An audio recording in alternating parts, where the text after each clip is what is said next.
রক্তের দাগ কতজন আহত যেটা আমার লেখা আছে মিলে হবে। পায়ের মধ্যে মোটামুটি মারতেছে।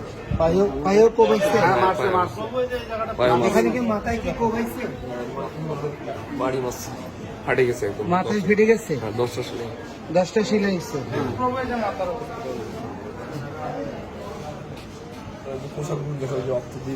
আমি হোয়াটসঅ্যাপে দিচ্ছি। ও পায়েও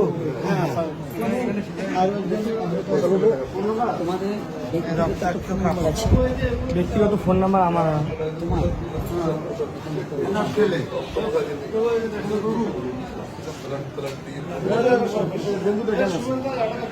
আরেকজন আহত হয়েছে বলছে কি?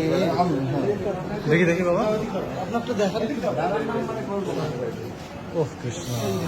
এটা এখানে এখানে আছে এখানে, তারপর পায়ের মধ্যে খুব জোর আঘাত পেয়েছি আমি। হ্যাঁ, আপনাদেরকে খুবই এই যে এখানে প্রভু দেখে এখানে খুবই আমি মার দিচ্ছে না, ভাগ্য ভালো। লাঠি ছোটা দিয়ে অস্ত্র শস্ত্র নিয়ে হ্যাঁ, অস্ত্র না লাঠি ছিল আর এই পাটকেল ছিল।